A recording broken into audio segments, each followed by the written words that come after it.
Have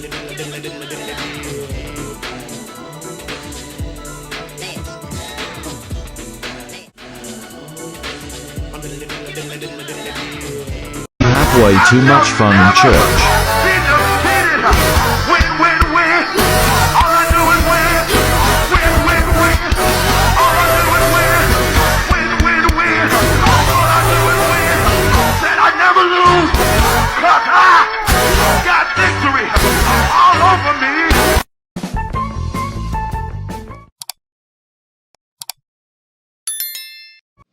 Hello, my name is Cindy, and today I'm going to be taking over for Miss Birdie and Mr. Timian. Today we're going to be talking about how to become an entrepreneur. Roll the clips. How many of you have had to fill out some sort of form where you had to read a distorted sequence of characters to prove that you're a human and not a robot? Those are pretty fun and totally not annoying at all, right? Well, they're called CAPTCHAs, and you have this guy to thank. Luis von Ahn created CAPTCHA back in 2003 as a simple means to stop scammers. It proved to be highly effective, and at some point, there were roughly 200 million CAPTCHAs every single day. Now, it takes an average of 10 seconds to fill out a CAPTCHA. Multiply that by 200 million, and you get about 500,000 hours humanity wastes every day completing these annoying CAPTCHAs. So Luis came in with another simple idea. What if every time someone types a CAPTCHA, they help out digitizing old books? Computers used to be pretty bad at recognizing text, especially from old books where the pages were washed out. So Luis improved his initial program and launched reCAPTCHA, where every time you enter the correct word, you essentially help a computer transcribe an old book, besides proving that you're human.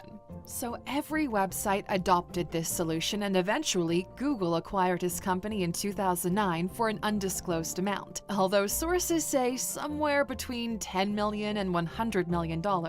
Luis's next business was another very simple startup. He co-founded a free app to help people learn different languages. You might have heard of it before. It's called Duolingo. And by this point, there are more people in the US using Duolingo than learning a language through the US public school system. For those wondering, Luis von Ahn is now worth around... In order to outperform, by definition, you have to depart from the crowd. You have around $700 million. And this brings us to the point of this video. Why highly successful entrepreneurs build stupid simple businesses, and what aspiring entrepreneurs are failing to understand. Welcome to ALUX. If you have an idea for a business or a side hustle, first ask yourself this: can you explain what your business does in one sentence? This is where most people struggle, because they either don't have any idea what they're doing, or they're trying to do way too much. We've heard countless times people talk about their great business ideas, and they all kind of sounded the same. Oh, I will do the next big X, and it'll do this and that, and have this feature and that other feature, and everyone will know my name. And it all sounds good on paper, but that's not really how it works. Do you know how Richard Branson started Virgin Airlines? It's a pretty fascinating story, and you'll learn a lot from this. Okay, so one day, Branson was supposed to fly to the British Virgin Isles when his American Airlines flight was suddenly canceled.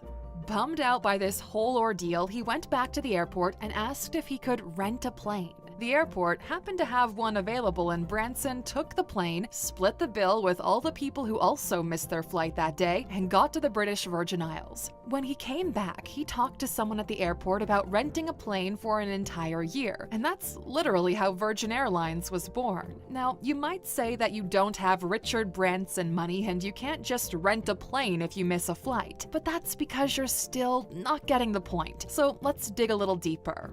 A stupid simple business has one purpose: offer a simple solution for real people. Branson offered the simple solution of flying his rented plane for real people who just got their flight canceled. It's straightforward and easy to understand. The fact he had the resources to make that reality happen on the spot is irrelevant. The point remains the same. And speaking of resources, let's talk a little bit about execution. Do you know how much a brilliant idea is worth?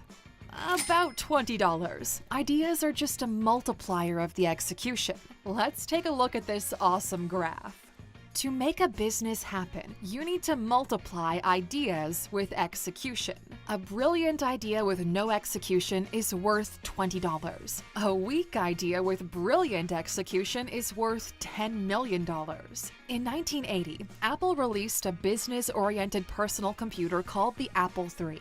Steve Jobs always pushed for the idea of having the thinnest and most quiet hardware on the market. Their whole mission was to bring the best user-experienced customers through innovative hardware, software, and services. And it all started with the Apple III. Jobs insisted on having no fans or air vents in order to make the computer run as quietly as possible. Brilliant idea, terrible execution. The Apple III ran so hot that components were literally melting inside. They had to do a recall on the first 14,000 units sold, and the product was eventually discontinued. But he kept the idea and improved the execution for future products. Some believe Apple got so big because of their genius marketing. Regardless of how you feel about them, that's not really true. Now let's look at something slightly different. Consider Mr. Beast and his burger. He launched a chain with virtual restaurants and started promoting his own burger. There were no physical stores for this. Essentially, if you own a small mom-and-pop shop, you can sign up to sell his burger. You go through a course where they teach you how to make it and order all of the ingredients and packaging from them. You also get to keep a majority of the profits. Super simple idea with great execution. He launched a burger initially in 300 restaurants. They all sold out immediately. The demand is so high, they keep adding 50 restaurants each week just to keep up. Doing some rough math on this puts his earnings at about $8 million in the first 3 months. Which brings us to the answer of our question. Stupid, simple ideas have some big competitive advantages. 1. Starting small forces you to solve a real problem for real people. You get to test your product in the market as fast as possible and get instant feedback. All of your efforts are concentrated into one single point. How does your simple product immediately benefit the customer? That's the single most important thing in business. 2. It gives you flexibility to pivot and improve your product. If what you made sucks and nobody wants it, you can make something else the right way and apply what you learned. Even though the Apple III was a major failure, the design philosophy remains the same to this day.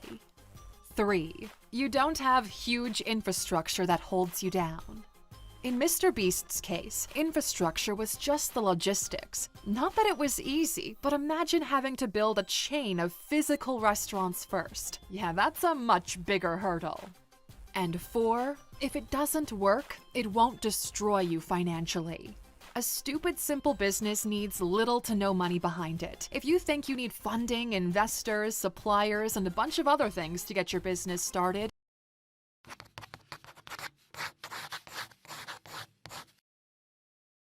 Hi, this is John. He wants to start a business, but he doesn't know how to start his own business. That's why I'm sharing these 10 tips for starting your own business. Tip number 1, do what you love. The greatest driving power of an entrepreneur is the passion in them is born from their love for what they do. When starting your own business, you must be sure you love what you're doing, as you will spend lots of time and energy in starting a business and nurturing it to success. Tip number 2, keep a source of cash. Start when you're still employed. When starting your own business, you need to know that profits will not start coming in right away. Having a job while you're starting your own business helps you in getting through the startup process with enough cash. Tip number 3, you need a team. There is a great strength in teamwork. You will always need some level of support when starting your own business. You may need to find a mentor who can always guide you and give you invaluable advice. You could also subscribe to a consultancy firm who care enough to know you are just starting a new business. Tip number 4, get some clients, make the contacts. You should not wait till you start your business officially before you start getting your clients or customers, or building the necessary network around your business. Doing this will give you some assurance that you are creating a business with a market. Tip number 5, write it and plan it. Creating a business plan is highly important. It helps you understand and investigate your new business idea. A solid business plan will help you see and separate reality from expectations. Tip number 6, do the research. Writing a business plan means you are ready to do a lot of research, asking questions, surfing the internet, and reading some books. When you're starting your own business, you should be well informed about your industry, competition, customer behavior, market risk, and opportunities. Tip number 7, get professional help. You do not have to be an expert in everything about your business, although you may have to multitask yourself when starting your own business. You will still have to use some professional services. Tip number 8, build your cash reserve. Financing is a critical part of your business success. When starting your own business, you can save up if you can, or approach potential business investors and lenders. You must be open to different ideas of raising your capital. Normally, traditional lenders do not like new ideas. This means a lot of risk for them. They always love businesses with proven track records. Tip number 9, right from the blow of the whistle, be professional. Starting off, your business should show professionalism. This will require getting all the accoutrements like a business card, a website if you can afford it, a business email address, and treating customers in a highly professional manner. And tip number 10, solidify your legal framework. Getting your business fully complied with available laws can save you from a lot of headaches and financial trouble in the near future. Does your business need to be registered? Do you need a legal framework for your employees? What about your tax issues? You can contact a legal expert for you to have the right information and build your legal framework. Literate, who understands how money works before you start moving it around. Not doing this will make you reckless or allow people to take advantage of you. A fool and his money are soon parted. It's a very popular saying throughout the world because it's true, and you don't want to be a fool. You have the luxury of time. Now start investing in yourself. The average person who will inherit or win this much money isn't a sophisticated investor. Do not try to be one. Instead, we recommend you start with the basics. If you're in this position right now, the best book we can possibly recommend you is Money, Master the Game by Tony Robbins. This book will teach you everything you need to know about how a normal person can grow wealth throughout their life, without a big fortune to begin with. It's one of those books that will be valuable for the next decade. In fact, we believe the book is so valuable. If you go to alux.com/freebook and sign up, you can get the audiobook version for free, thanks to our friends at Audible. The second book recommendation for this would obviously be Rich Dad, Poor Dad by Robert Kiyosaki. You can find links to everything in the description. Number 6. Do not switch financial advisors. If you've inherited the money from a rich relative, it's likely they had a financial advisor. The proof of their services is in the amount of money you're inheriting. They know what they're doing, and your money is in the right hands. Familiarize yourself with the relationship your relative had and the services they provided. Good financial advisors usually work through referrals and only accept a limited number of select clients. They're expensive because they know what they're doing. A big mistake newfound wealth individuals make is that they move it to someone else who'll dry them out in no time. Number 7. Get comfortable, but not rich comfortable. Pay off your house, but don't move to a rich people neighborhood. This is the most common mistake athletes make. They buy a really expensive home that comes with additional long-term costs, like property tax, maintenance, and so on. Not only will you spend a bunch of money on it, you've just added a layer of recurring debt to your life. Do not buy every person in the family a car. Cars are liabilities. Your money is wasting away in the driveway. The goal is to fix your life, not completely remodel it or switch it up for what you think your life should be like. Number 8. Do not invest in your friend's business or lend them money. At some point, that cat will be out of the bag and the information will leak. Everyone knows you've got the money now. Money that you didn't earn yourself, which means some people believe they are somehow entitled to some of it. Everyone will start asking you for money you'll never see again if you give it away. They all have new ventures, new projects, new ideas, new problems that your money can fix or light up. But this money is your safety net, and putting holes in it no longer makes it safe. That's why the money is also a curse. Your relationships are doomed. If you give them money, they're going to lose it, and your relationship goes down the drain. If you don't give them the money, they'll resent you for it. But at least in the later option, your children can still afford to go to college. Number 9. Do not start a business immediately. We've all had the dream of being the boss, telling people what to do and looking at other businesses like, I could easily do that myself. The truth is, 9 out of 10 businesses fail. You've already exhausted your luck getting the money in the first place. Luck is not what's going to make your venture successful. Start small. Talk to your financial advisor and run all of your investment decisions by them. It's easy to get caught up in the illusion of potential success when you're starting out. The same way this illusion will fade away, and so will the funds you sink into it. Number 10. Prepare for change. The more money you have, the bigger the target on your back, because now people have things to take away from you. You are more likely to be sued. People will try to scam you or use emotional leverage to get money out of you. Having money is a lot of work. You'd think life gets easier with money, but the truth is, while some problems get solved, other, more complex problems rise up in their place. And Alexers, if you've suddenly got money or are on your journey to creating wealth, there's a really valuable video which we made a while back called 15 Things That Change Once You Get Rich. You can find it by clicking in the top right corner. It's a great list of what to expect, and it will serve you incredibly well to be aware of these beforehand. Number 11. Focus on getting healthier. You've got money. Now it's time to enjoy it for as long as possible.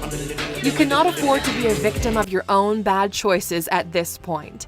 Begin with a full medical checkup and then start taking better care of yourself. Pay more attention to what you consume and find ways to improve your health. Number 12. The 5% rule. The greatest thing to wrap your head around is the money you just received will not last forever. That is, unless you're familiar with the 5% rule. To put it simply, the money you have needs to be wisely invested so it generates an annual return. You have way too much fun in church.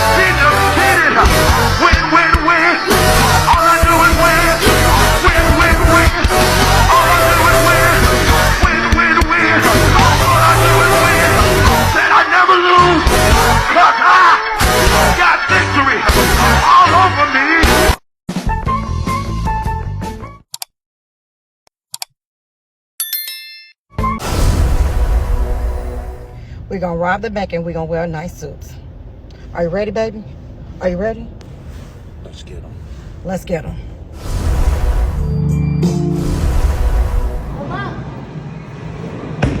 There you go. There you go. Okay. You got it right.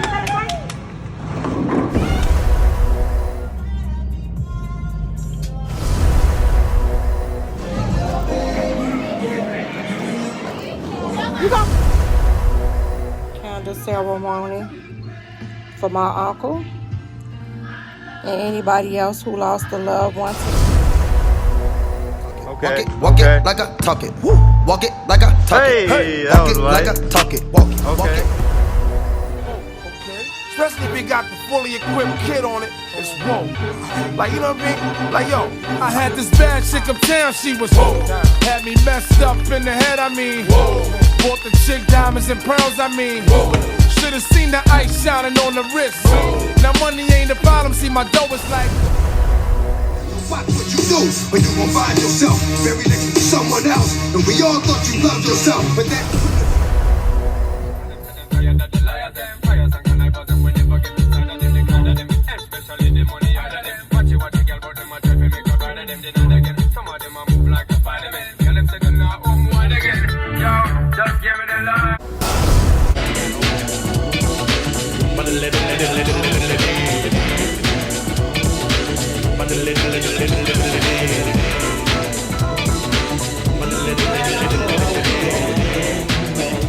Anger and animosity amongst people. So the purpose of the business is to uplift our youth and to unite everyone. And so we're here giving back to the community. We have free food, we have beverages and chips and inspirational songs going so that we can just spread that positive energy and let the love and the light of encouragement bring us all together.